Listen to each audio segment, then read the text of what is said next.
Boa noite, a paz do Senhor, meus amados irmãos em Cristo Jesus. Uma ótima noite para vocês. Meus queridos, quero aqui continuar junto com vocês a continuação do nosso estudo, né? Lá no livro de Gênesis, capítulo 6, né? Capítulo 6, versículos...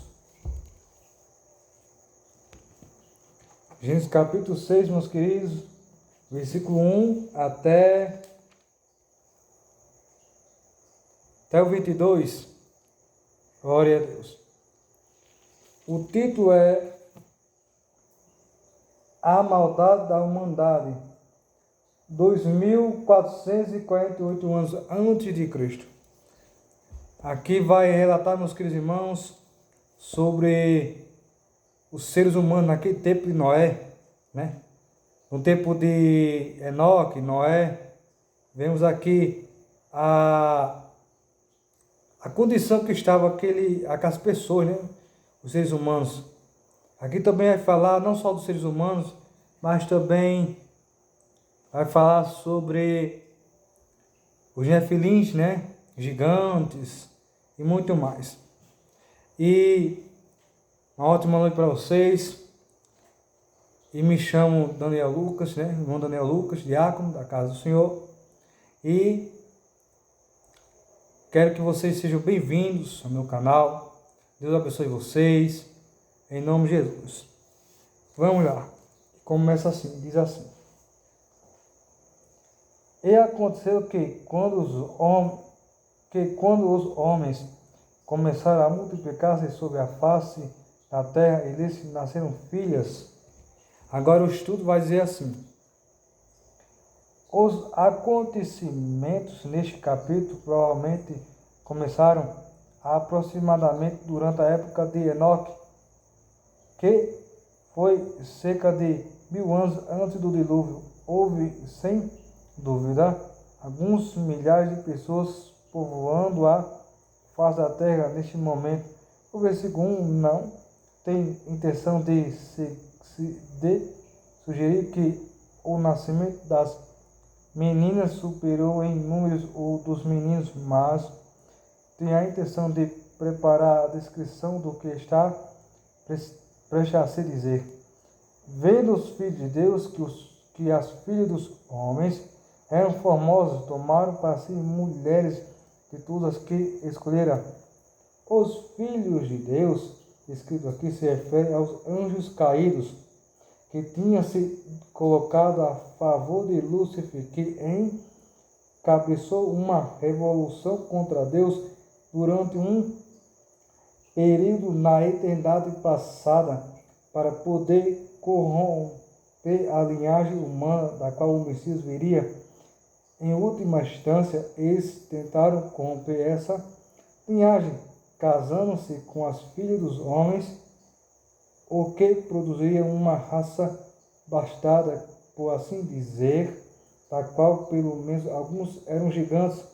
De qualquer forma, todos os que resultaram dessa união foram contaminados. O termo filhos de Deus no Antigo Testamento, ao menos como se utiliza aqui, não é usado nunca para referir-se a seres humanos, sempre é usado para referir-se aos anjos, sejam justos ou caídos.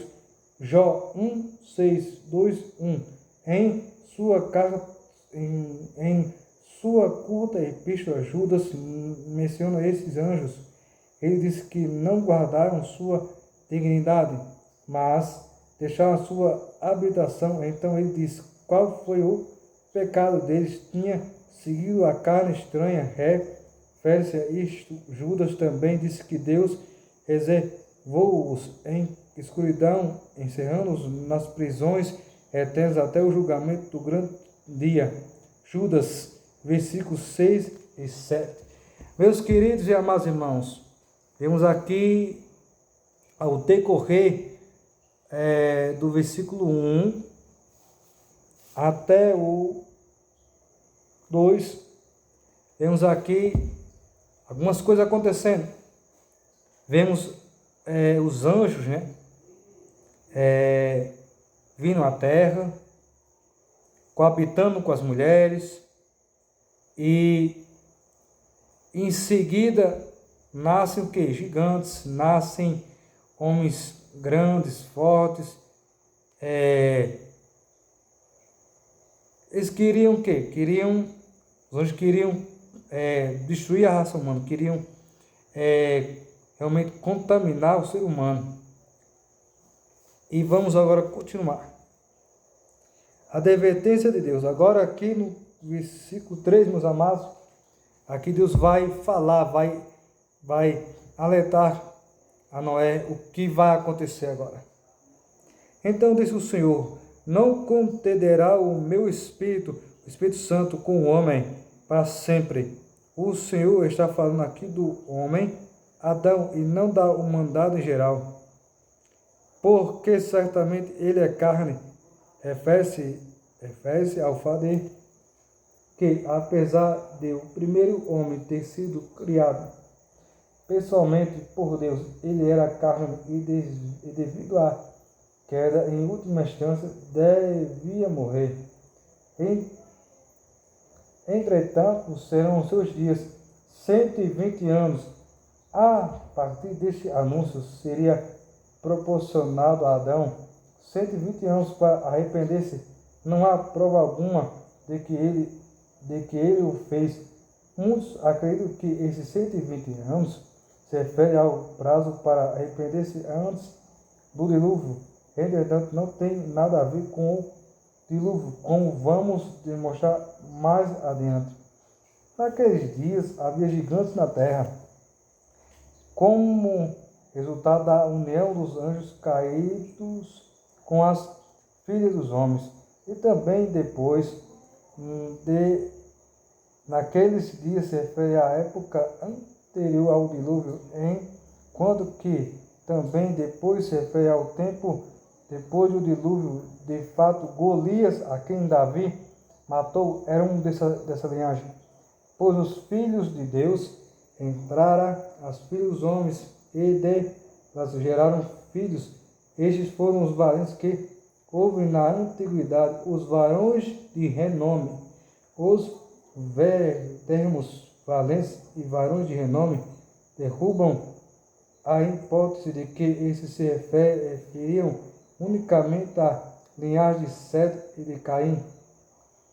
E viu o Senhor que a malícia do homem se multiplicara sobre a terra. Esses varões de renome, os gigantes, foram desenvolvendo mais e mais formas de maldade, e que todo o intuito dos pensamentos de seu coração era continuamente mal. Devido a essa infectação, o mal que começou nos vários processos de pensamentos incorporava todos os seres humanos. Tratava-se de uma ação contínua do mal que nunca se apaziguava, crescia constantemente e se tornava mais desagradante. E se arrependeu o Senhor de ter feito homem na terra. Deus não muda com respeito à sua natureza. Entretanto, o fato de que o Senhor se arrependeu demonstra a verdade que Deus, em coerência com sua imutabilidade, assume uma mudança de posição, resultado de uma mudança no homem. Ele doeu em seu coração? Não. É simplesmente uma declaração antropomórfica, como alguns afirmam, e sim uma verdadeira declaração com relação à natureza de Deus. O pecado entristece o Senhor. E disse o Senhor: destruirei o homem que criei de sobre a face da terra. A maldade do homem se tornou tão grande que, se Deus não tomasse essa decisão, o homem, em última instância, se destruiria, embora levasse muito mais tempo. O pecado tem que ser julgado, e sem dúvida alguma será. E sem dúvida alguma será. Deixe o homem até o animal, até o réptil e as aves do céu, porque me arrependo. Olha, meus irmãos, como Deus, Ele sabe todas as coisas, Ele sabe o que faz.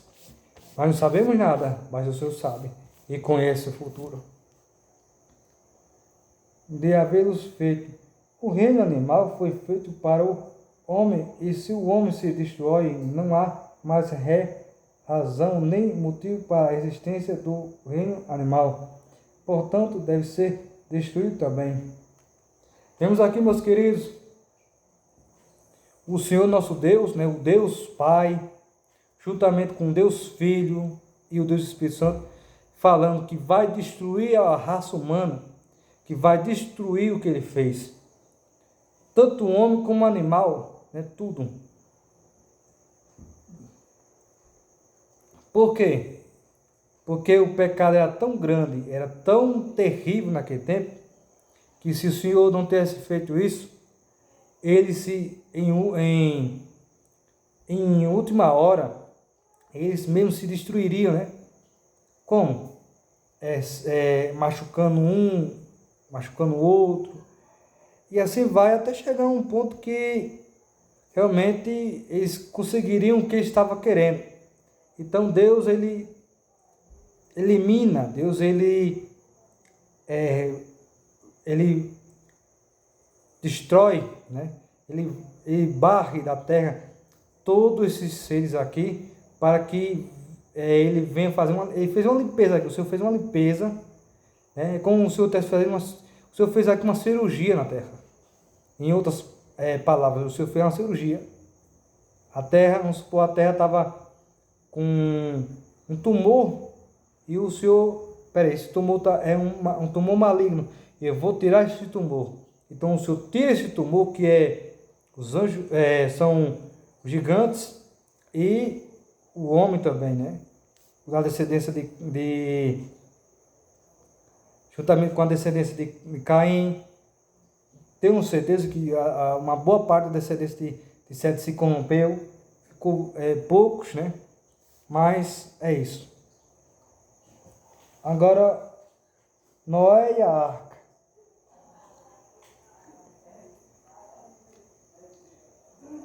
O versículo 8 até o 22, meus queridos. Noé, porém, achou graças aos olhos do Senhor. É a primeira vez que a graça é mencionada na Bíblia. A graça se refere à bondade de Deus estendida a um homem não merecedor. Noé não merecia, mas Deus o viu e o abençoou. Essas são as gerações de Noé. O Espírito Santo conclui, já que Noé e sua família foram perfeitos em sua linhagem, no sentido de que não tinham se corrompido pela união dos anjos caídos com as mulheres. Noé foi varão justo, perfeito em suas gerações.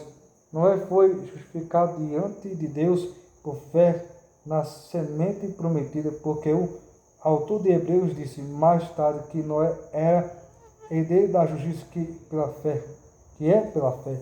Hebreus 11:7. E Noé andava com Deus. Era o único homem sobre a face da terra naquele momento, do qual se podia dizer isso. E gerou Noé 3 filhos, Sem, Cã e Jafé. Aprendemos no último versículo do capítulo anterior que esses filhos não nasceram até que Noé tivesse 500 anos. E se cumpriu a terra diante de Deus e estava a terra cheia de violência. Significa que todos dessa linhagem foram corrompidos como resultado da união dos anjos caídos com as mulheres.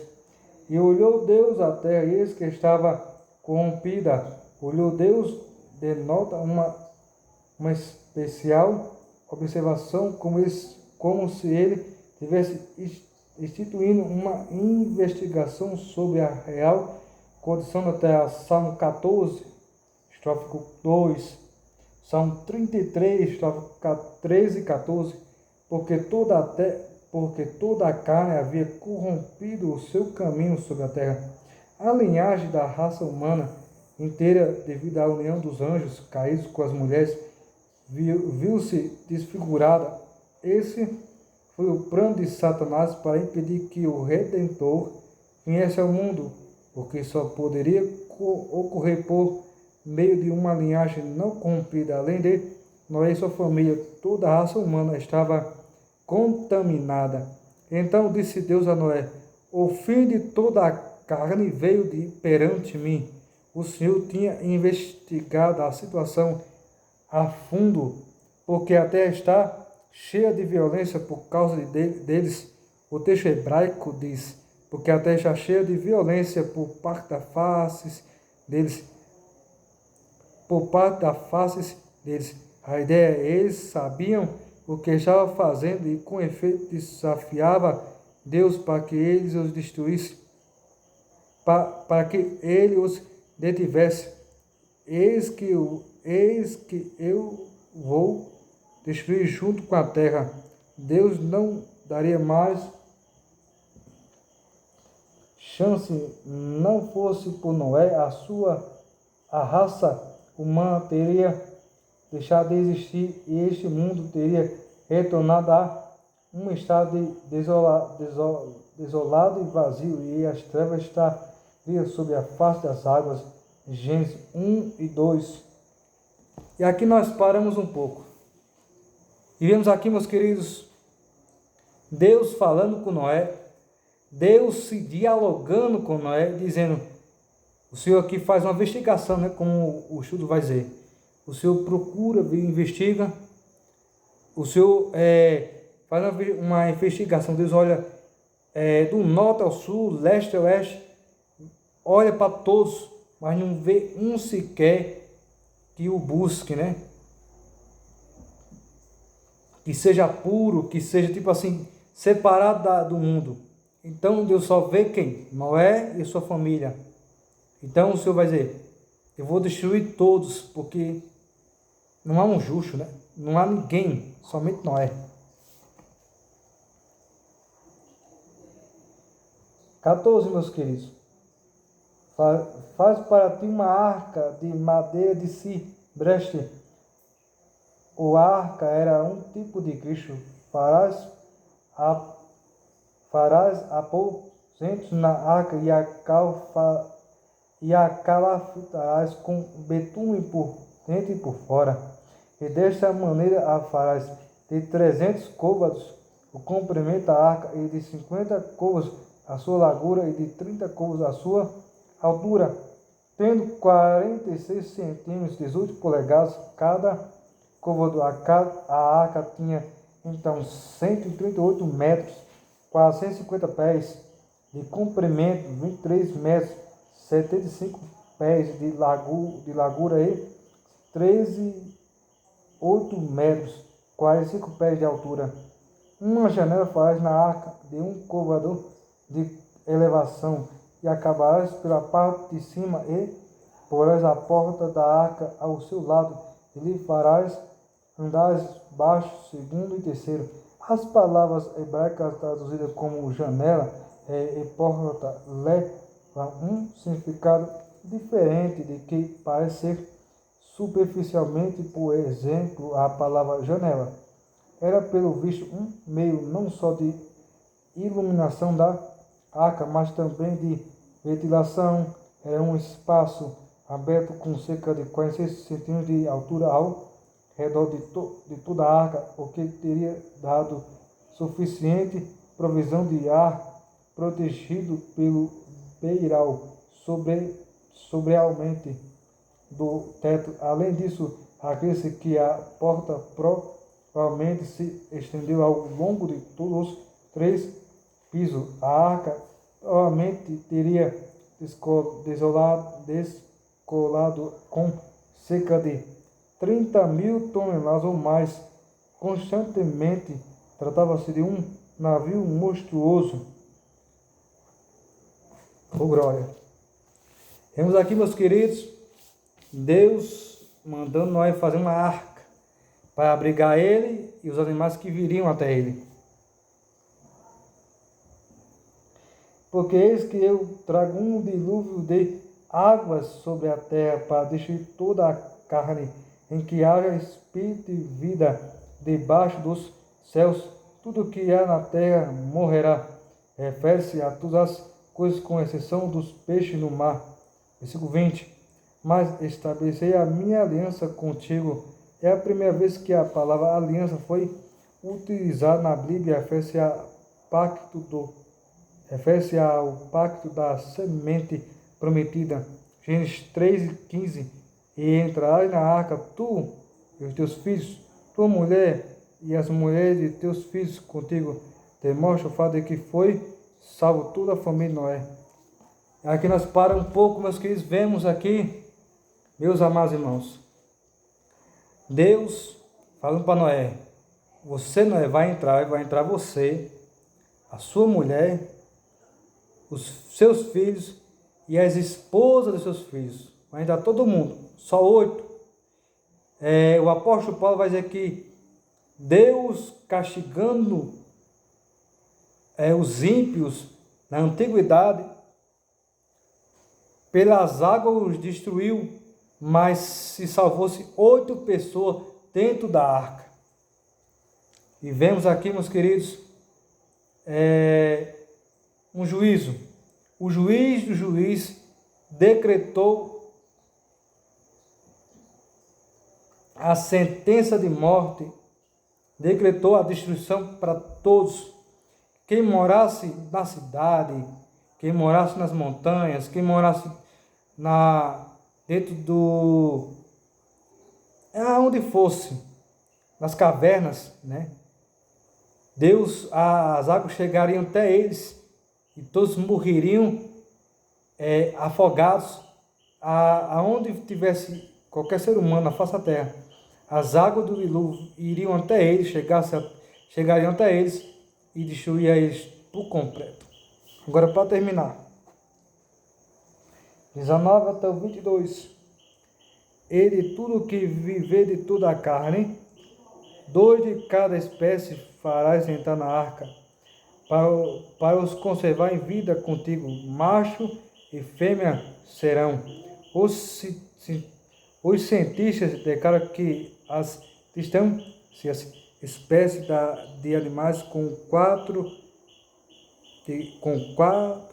patas totalizaria cerca de 250. Se este número for duplicado em uma certa proporção, multiplicada por 7 para os animais limpos, se um número igual de aves for acrescentado e 4 metros cúbicos, 12 pés foram atribuídos a cada animal e a cada ave, o número total de metros cúbicos utilizado totalizaria perto de 40 mil, o que deixaria 19 mil metros cúbicos, aproximadamente 700 pés, para guardar provisões. Portanto, acredita e deve ser óbvio que houve abundância de espaço na arca para seus tripulantes.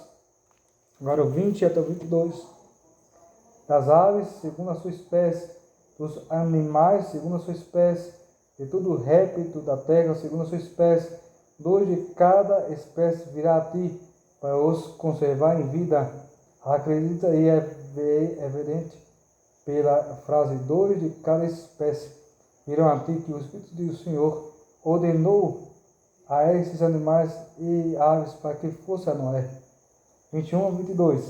E toma contigo toda a comida que se come, ajunta para ti, e te servirá de alimento para ti e para eles, sem saber quanto tempo as águas do dilúvio ficariam na terra. Pelo visto, Noé encheu o porão do navio até o bastante com as provisões. 22. E assim fez Noé, conforme tudo o que Deus lhe mandou, assim o fez. Não há nada mais grandioso que se possa dizer de qualquer varão.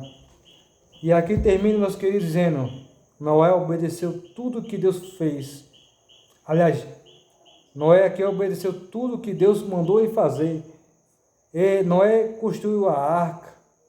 Noé obedeceu o Senhor. Noé prestou bem atenção em tudo que Deus estava falando.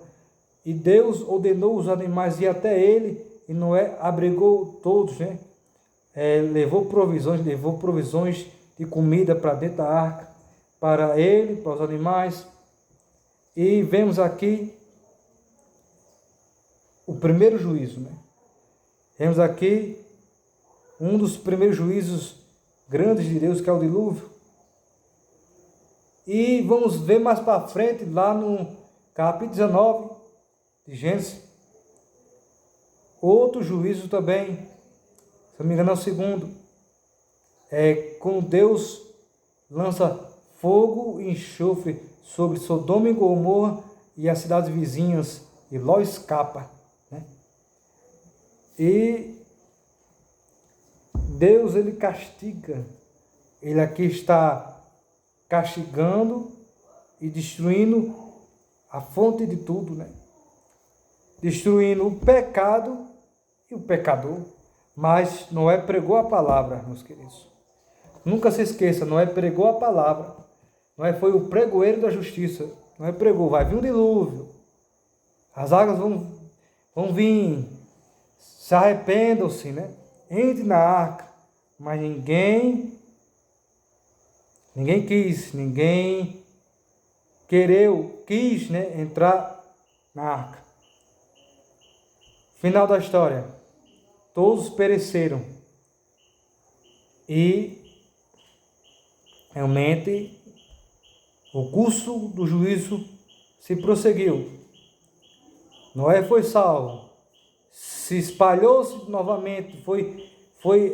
Houve uma nova multiplicação, né? Tipo, os seres humanos se multiplicou novamente.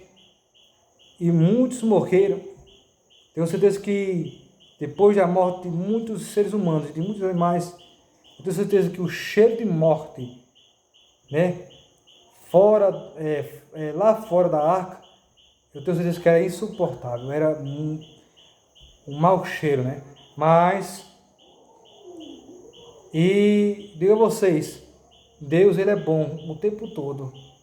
Deus, ele é bom, nós somos ruins, nós somos mal.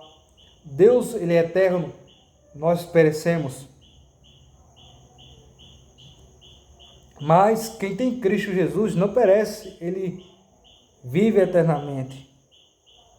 Deus, ele é sábio, sabe das coisas, sabe tudo, sabe do passado, presente e por vir, que é o futuro.